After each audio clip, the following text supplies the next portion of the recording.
Hello and welcome back to my YouTube channel Education Hub. Hope you all are doing well. So आज की इस video में मैं आपके साथ Himachal Pradesh high court exam के previous questions with explanation discuss करने जा रही हूँ.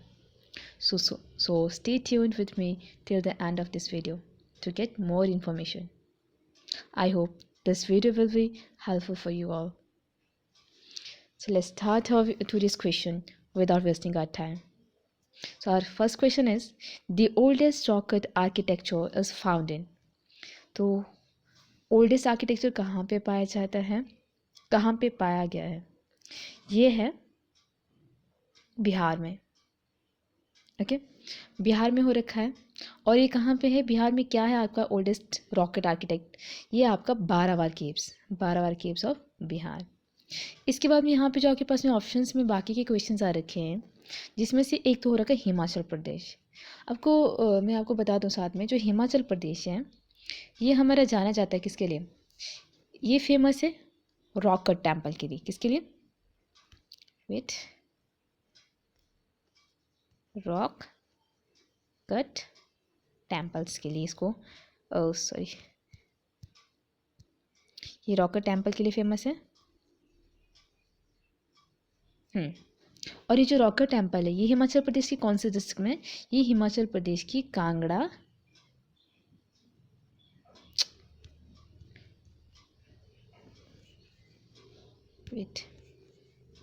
डिस्ट्रिक्ट में. कहाँ पे? ये कांगड़ा डिस्ट्रिक्ट में.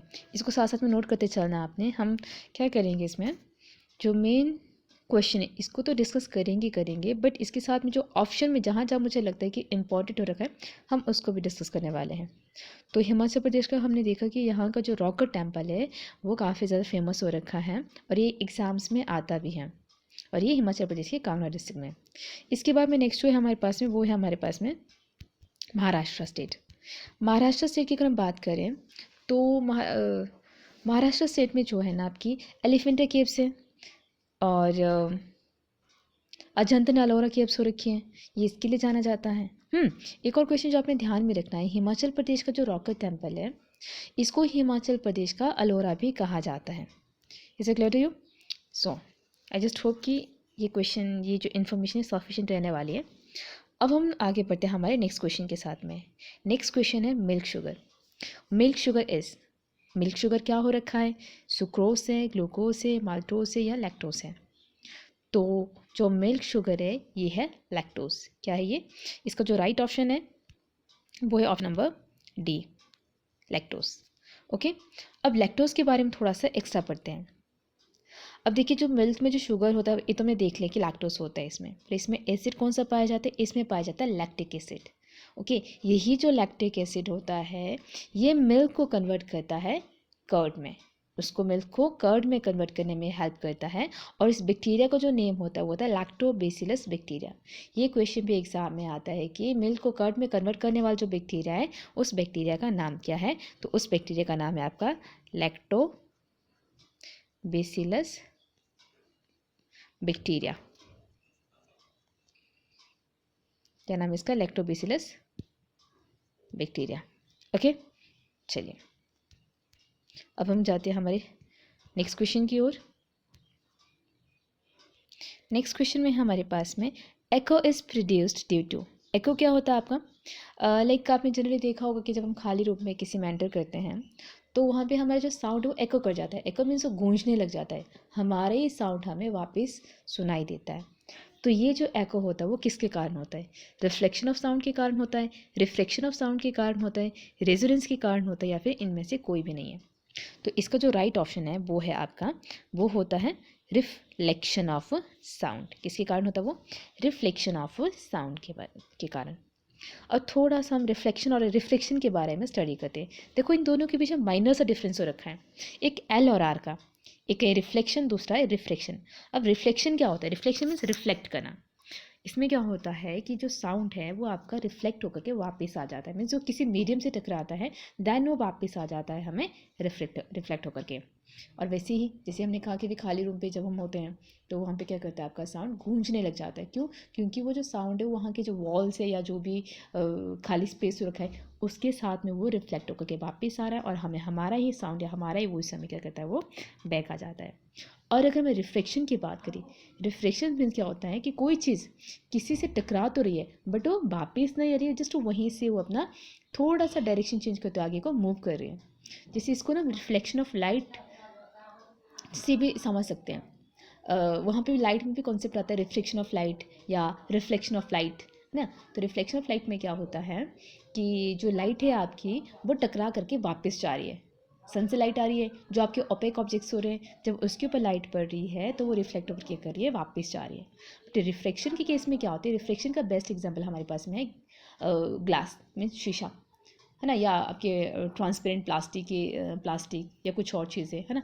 इसमें क्या होता है रिफ्लेक्शन में, जो सनलाइट पड़ रही है या कोई कहीं से भी जो भी आपका लाइट का सोर्स है वो आकर के क्या करिए, वो किसी मीडियम पे टकरा रही है बट वो वापस नहीं हो रही है, वो मीडियम से आगे को ही क्रॉस कर रही है। जस्ट क्या करिए, वो क्रॉस कर रही है, दैट्स द रिफ्लेक्शन।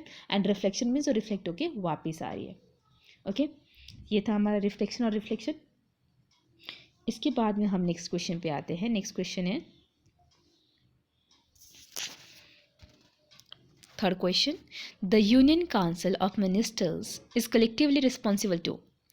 जो यूनियन काउंसिल हो रही है मिनिस्टर्स की ये किसके लिए रिस्पॉन्सिबल होती है, ठीक है, ये होती है आपकी हाउस ऑफ पीपल के लिए। किसके लिए, हाउस ऑफ पीपल, जिसको हम लोकसभा भी कहते हैं।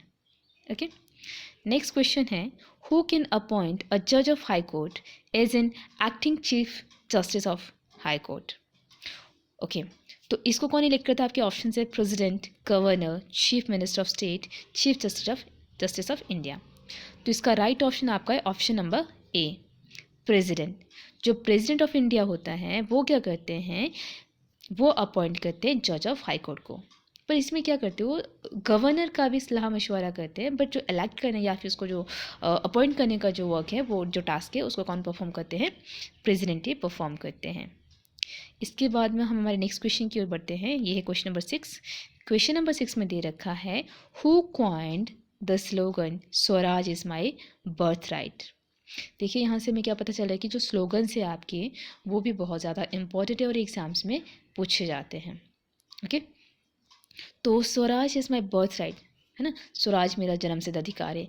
ये जो स्लोगन है, ये जो स्टेटमेंट ये किसने दी थी, ये दे रखी थी आपकी बाल गंगाधर तिलक ने। ऑप्शन नंबर डी, बाल गंगाधर तिलक ने ये स्टेटमेंट दे रखी थी। ठीक है, इसमें बाकी के इतने इम्पोर्टेंट नहीं हो रखे हैं, हम है ना, इनको हम थोड़ा सा इग्नोर करते हैं और नेक्स्ट क्वेश्चन की ओर बढ़ते हैं। नेक्स्ट क्वेश्चन है क्वेश्चन नंबर 7। इसमें दे रखा है, Mahatma Gandhi was refer to as the father of the nation first by. Mahatma Gandhi को सबसे पहले राष्ट्रपिता के नाम से किसने संबोधित किया था। तो इनको संबोधित किया था, ऑप्शन है आपके पास में वल्लभ भाई पटेल, जवाहरलाल नेहरू, सुभाष चंद्र बोस या फिर सी राजगोपालाचारी। तो इनको सबसे पहले किसने फादर ऑफ नेशन करके रेफ़र किया था, ये क्या था, सुभाष चंद्र बोस जी ने किया था। ठीक है, चलो अच्छा, अब हमारे पास यहाँ पे जो ये वल्लभ भाई पटेल करके आ रखा है, तो ये क्वेश्चन आपका ये भी बनता है कि सरदार वल्लभ भाई पटेल को और किस नाम से जाना जाता है ना। जैसे गांधी जी को हमने कहा कि इनको फादर ऑफ नेशन या फिर राष्ट्रपिता के नाम से जाना जाता है, वैसे ही वल्लभ भाई पटेल को लौह पुरुष के नाम से जाना जाता है, iron man. Okay, iron man के नाम से इनको जाना जाता है। तो एक और भी है आपका, अभी जो आपका ये है स्टैच्यू ऑफ यूनिटी। अब मुझे बताएंगे कि स्टैच्यू ऑफ यूनिटी किसकी बनी हुई है, ये आप कमेंट सेक्शन में बताएंगे कि स्टैच्यू ऑफ यूनिटी किसकी है और कहाँ पे बनाई गई और किस नदी के किनारे हैं, है ना, ये क्वेश्चंस करके देना है। ओके, इसके बाद में जवाहरलाल नेहरू के बारे में थोड़ा सा देखते हैं। जवाहरलाल नेहरू के लिए भी क्या दिया गया, एक निक नेम दिया गया है, चाचा नेहरू। और अगर हम इनके बारे में बात करें, चाचा नेहरू उनको किसने दिया है ना, ये बच्चों के द्वारा दिया गया था। जवाहरलाल नेहरू जी को बच्चे बहुत ज़्यादा पसंद थे, तो उनको प्यार से वो चाचा नेहरू करके बुलाते थे। ठीक है, नेक्स्ट हम जाते हैं हमारे क्वेश्चन नंबर 8 पे। क्वेश्चन नंबर 8 है हमारा, which of the following Indian state has no international boundary. बोलते ये जो गिवन स्टेट्स है, इनमें से वो कौन सी स्टेट है जिसकी कोई भी अंतर्राष्ट्रीय सीमा नहीं है, लाइक वो किसी भी अदर कंट्री के साथ में अपनी बाउंड्री को शेयर नहीं करती है।